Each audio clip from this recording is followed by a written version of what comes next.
Hello and welcome back to a kooky corner of YouTube. Today I'm going to take you through a few more of my books that I have been dragging off my shelves recently and having a little look through, and I thought that you might like to have a look through with me too. So without further ado, let's get into the first book. The first book is a book called The Modern Embroidery Workshop. So this is by Lauren Holton. It says The Modern Embroidery Workshop, 20 stylish projects to wear, stitch, wear and share, which sounds pretty cool. Let's have a look at the blurb on the back. Master embroidery stitches with this collection of 20 eye-catching motifs, patterns and projects. So let's have a little look and a flip. This was published in 2019. So this is the contents page. So we've got getting started, colour and shape, flora, fauna, homes and interiors, landscapes, and beyond the hoop. So let's have a little look. So it's bringing embroidery into a contemporary lifestyle. I do like hoop stitching, I have to say. On certain occasions I do like to stick something in a hoop, and I have been known to do some combination work where I've had a piece of felted work in a hoop and embroidered on it. Love that. But this is pure embroidery, so it goes through all the things that you're going to need. Fabric tracing pens, gives you a little example, including a friction pen there. Preparing your hoop, stitch library, so you've got lots of different stitches there that you can have a go at.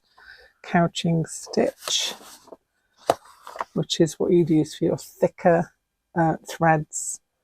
I do like to do a little bit of couching. I sometimes use couching as an outline thread, depending on what I'm doing.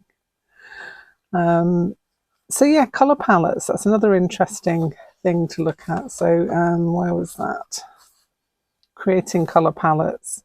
So it gives you an idea of complementary colours, monochromatic colours, so it's the same hue but just in different shades and tints. You've got cool colours, you can anachronistic, complementary, you know, many variations of the above. Colour and shape, always my favourite thing. So nice, beautiful, simple lines that you can put into a hoop and then stitch into. Very nice, mindful, relaxing way of starting off some kind of a stitching adventure. I quite like the Starry Sky one as well, which you could transfer onto clothing, which is something that I'm interested in doing at the moment, which is embroidery on some of the bits and pieces that I've got hanging around that could do with a little bit of a zhuzh. So that's the case for any of these things. You can transfer them on. Obviously bigger things like this, which are more densely embroidered, I wouldn't do on clothing just because they look so nice in the hoop on their own. There's a really nice one in here that I fancied. I like the pinwheels one as well, really liking that. Flora, so then you go into the plants and flowers. Liking some of these. You don't have to go big either. You can have a little tiny hoop and then just stitch into that. You know, I've got some really small hoops that I use, but I think that's a really good idea as well. Feathers, liking that one. And the bee. The bee's great on like collars and things, or on a pocket for something. That would look really nice. But yes, there's loads to choose from in here. Lots and lots of ideas. Once you've got the idea of it all, you could perhaps draw out your own, and with the ideas from this book, you can make your own personalised pieces. Obviously, the stitching onto clothing is a really nice way of just giving something that you've had for a while just an extra, you know, oomphy bits. That's what we're into. So there we go. So Laura Holton is a gifted embroiderer and teacher with a passion for colourful contemporary crafts. There's a little bit more detail there on the author. So that's that one. Modern Embroidery Workshop. The next book we're going to have a look at is by Sandeep Jandu, which is called Stitching Pictures, combining print and mixed media with stitch, which is something that I'm really interested in. So let's have a little look on the back. This is Sandeep Jandu, graduated from Goldsmiths College, which is a very famous arty college in London, with a degree in media and communications, specialising in illustration. But the things in this book are really, for me, a jumping off point. This was printed in 2012, so it's quite an old book, but still very relevant for people who want to take their embroidery just that little step further, where you're wanting to combine things. So mixed media, as I say, is one of my things. So there's an introduction there. There's plenty to read. Making the most of this book, so the things that you're going to need, and materials you're going to use, different kinds of textiles, making paper. Paper is often used in a mixed media piece of embroidery, and I'm going to be going into some of that later this month, so keep yourself tuned in. I've got things afoot, shall we say. So yeah, everybody goes into colour, and it's really important to kind of get the handle on colour and what goes with what. If you're me, you'll put all of the colours together and hope for the best. But now I do have a general working knowledge of the colour palette, and I can pick out colours that will go and things that really won't go with whatever project I'm doing. And it's really an important thing to know. This has also got some sewing machine things in, but everything you do on a sewing machine you can do by hand, so it just takes a little bit longer. But sometimes that's what we like, isn't it? We like to do the things that take us a little bit longer. So mono printing onto a flat surface and then transferring it onto some kind of a project, so applique, collage, stenciling. All these things will give you different looks to your piece. So developing your ideas, it's always good to have a little sketchbook to try out the different things before you do them for a piece that matters, maybe. I love this idea of stitching on, as I've shown you, stitching onto paper, but there are so many other ways that you can use stitch and paper together, and I'm hoping to explore some of those in the coming months. Composition, colour experimentation is quite a bit to read through. It's very explanatory. Mono printing, that's something I'm interested in having a look at. I'm interested in mono printing onto a fabric and then seeing what I can do to play around with that. So this is one of the reasons that this book has been dragged off the shelf, so that I can have a little look through. This is illustrating a story. So this is Hansel and Gretel, and this is done with fabric and papers. So rip, draw, distress. I like that idea. So lots and lots of different tips and ideas, and this book is filled with all kinds of inspiration. This piece was inspired by Margaret Atwood and The Handmaid's Tale. So you can see the red predominantly in there, with a neutral background. How to transfer your paper shapes, how to stitch them, different ways. So that one's done with netting, those are done with fabrics, and then it's just paper stitched into, or fabric stitched into, and paper. So combining all those different things. It's a really good book to have a look at if you're wanting to get some different ideas, different ways to take your fabric pieces or your mixed media pieces, and also use some of your own artwork, which is another thing I'm interested in. So there we go, that's Sandeep Jandu's Stitching Pictures, combining print and mixed media with stitch. This one I dragged off recently. I think I was looking at K3N, and I was looking at a video where she was doing manipulated fabrics to get some different textures. Absolutely brilliant, and really enjoyed watching through that. And then I remembered that I have this book on my shelf, and this is called The Art of Manipulating Fabric, and it's by Colette Wolfe. I got this back when I was doing my pre-degree work. I went to a place called Chesterfield College of Art and Design, and this is when I got this book. I'm trying to remember when this one was printed. I'll have a little look. Yeah, 1996. So it's fairly new, I think, when I got it. So I've had it years, years and years.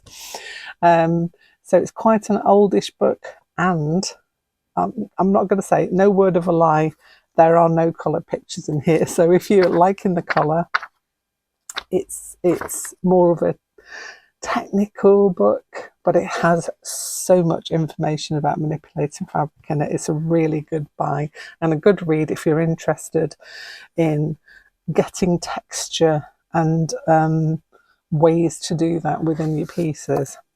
So let's have a little look inside. So controlled crushing, that sounds good, doesn't it? Supplementary fullness, so ruffles, flounces, systematic folding, so we've got pleating, smocking, tucking, filled reliefs, cording, quilting, stuffing. I really like that idea. I've seen some little like pillows in a piece of stitch, and I was looking to see how I could create something similar to that. Structured surfaces, so darts, single pointed darts, double pointed darts, in order to manipulate fabric to a shape. But yeah, really interesting. I love this controlled crushing. I like that idea a lot. Right, everything on my desk is attacking me at the moment. Gathering, so you can see it is word heavy. There are lots and lots of diagrams in this book. No colour pictures whatsoever.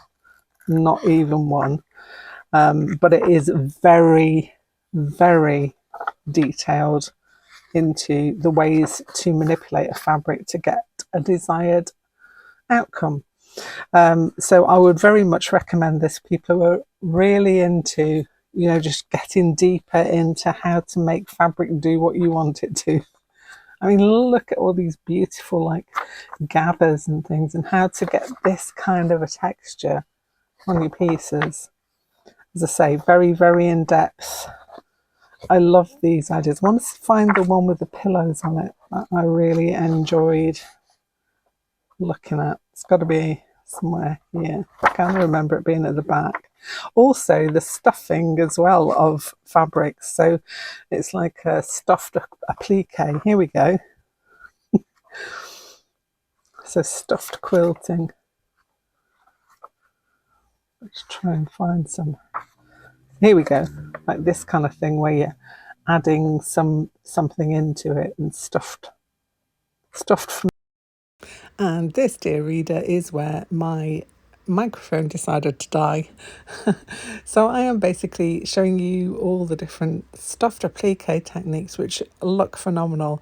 I love the look of these tubes here that have been stuffed with some filling, and the way they've been layered together, and it really is so like inspirational. I want to try some of these little pillows. Look at those. They're like little stones or rocks, don't they? Great way to add some texture in.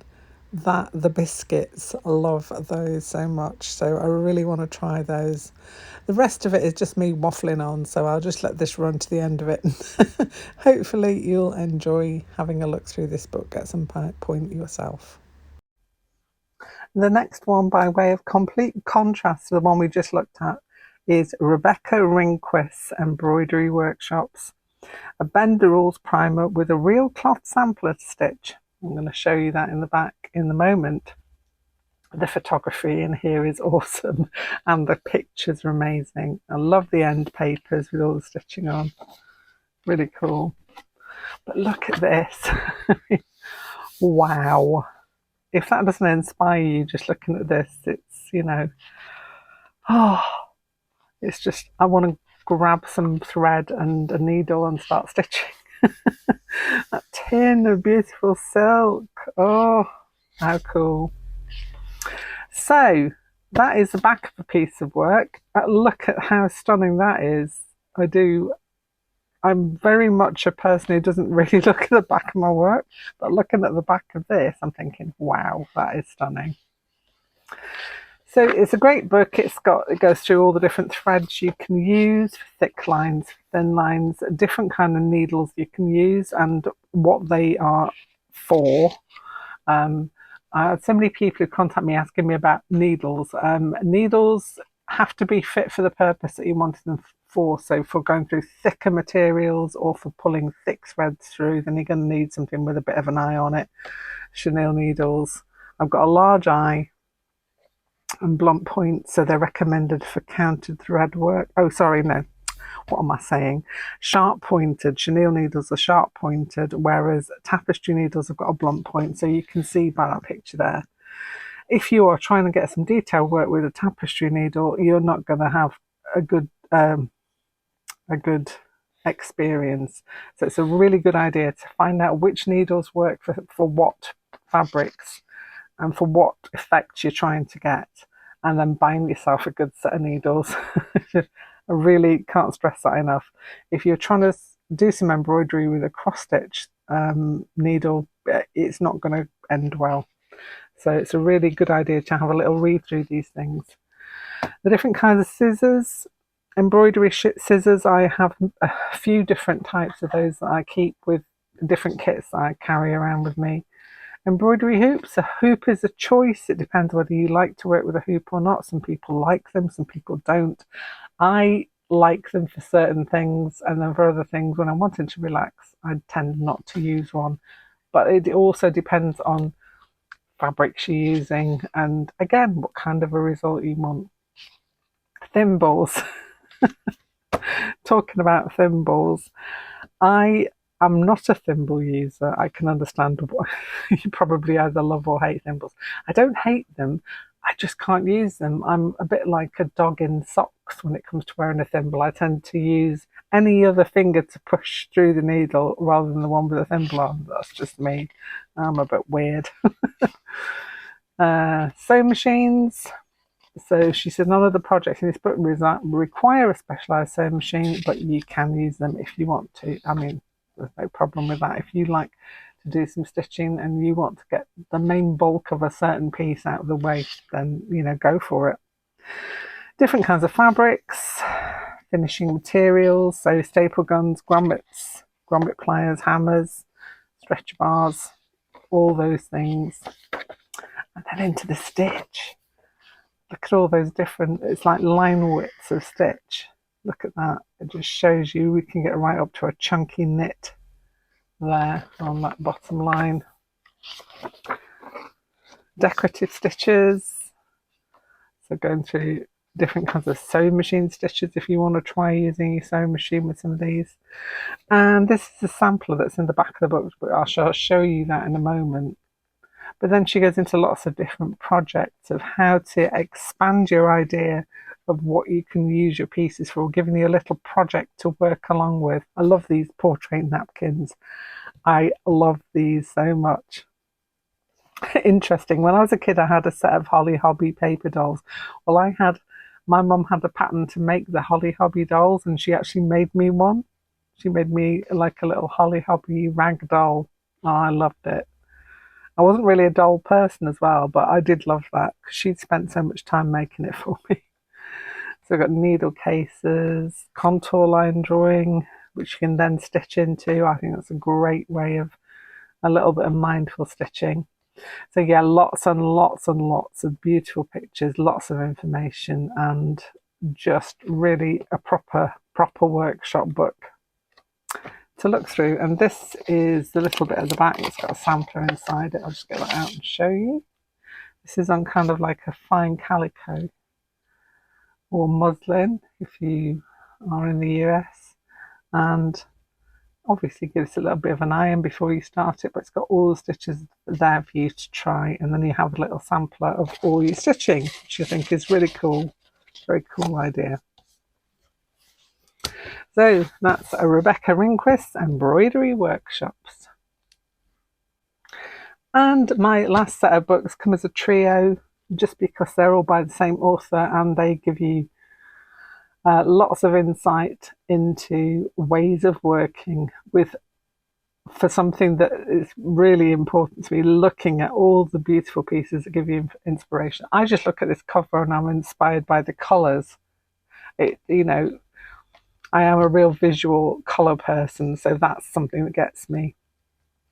But these are all by Traci Bautista, and you probably have heard of Traci, and way back in the day, it's really huge. I used to do a lot of classes and things, and I think it was cloth, paper, scissors and things like that. They always used to feature people like Traci, and I was obsessed with these books. So I'm going to show them to you now because they are still beautiful. So this first one was the first one that she brought out. It's called Collage Unleashed.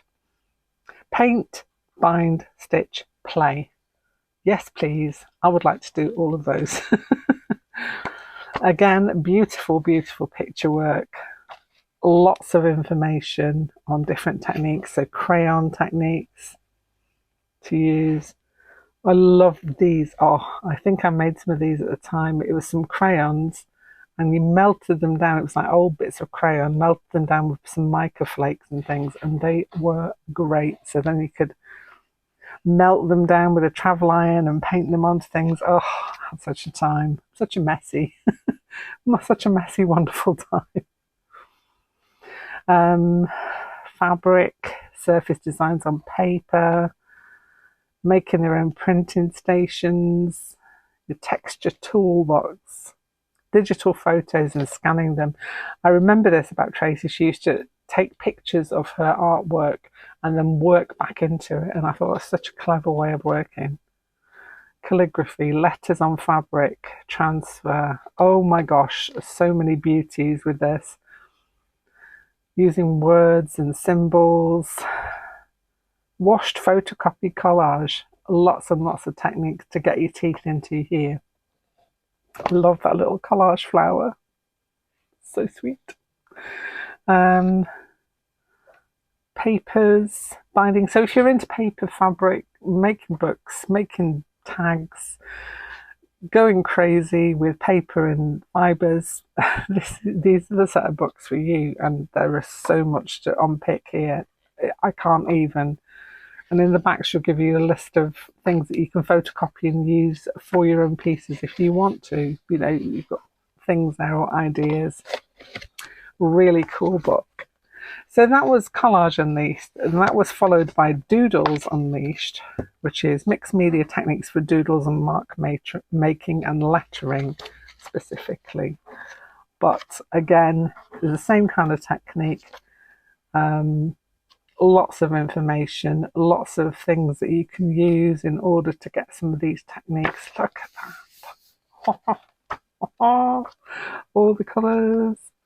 Using photography, so using some of your own photographs in order to put that onto your pieces. Really interesting. Organic backgrounds.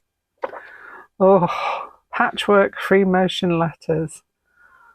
Oh my gosh. I want to do some of that now as well. I like the stylized faces as well. Really like the way that she used to do portraits. Something I've been looking at.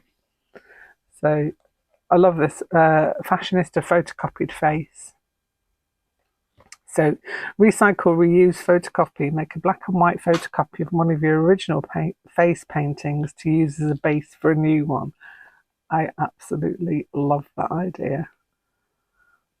So that you can try different ways of doing things. And with my love of this printable canvas. I'm going to have a whale of a time with that, which is why I dragged all of these out and then thought you guys might like to see them as well. Printmaking Unleashed was the last one that I have of hers. I don't know if she's brought any more out since. I kind of had a look, but I couldn't see anything else. But if you know of any other books that Traci's made, I'd be very interested to add to my collection. This one is more than 50 techniques for expressive mark making, and that goes with whatever you use, however you work.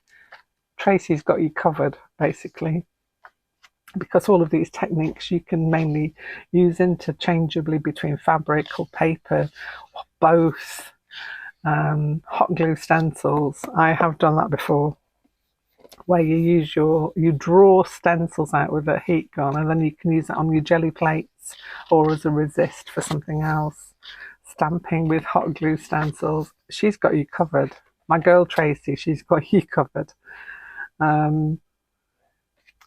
Encaustic monoprints, so many beautiful things you just want to dive in and start making. Plastic freezer bag masks, yes, I remember doing that as well. Printmaking techniques, this is another one that I dived into. Translucent acrylic skins, I do remember doing something with that. And digital photography stencils, love these. So lots and lots of beautiful ideas there in all of these books. What was that one? Missed that one. Crochet string resist, love it. How clever is that? Plastic printing, zip tie stencils. So much to look at. You can just settle down and just go and drool over these books. So those are the books by Traci Bautista, and I very much recommend these for eye candy and for getting techniques. They are packed full of all different techniques for you to use in your work, whatever way you work. And you can use whatever colours or however you work. You may be much more muted. You can still use these techniques for sure for your way of working, because the stuff that's in them is worth having a read through. Anyway, that's enough from me. I hope you've enjoyed this little look through my bookshelf pulls. I pulled these out recently to have a look through because this is what I do. I'll go through and have a look inspiration wise, and I'm completely inspired by all of these at the minute. So enjoy, have a great day. I will be back here very soon with something else. Don't forget to like and subscribe, and I will see you here very soon. Bye for now.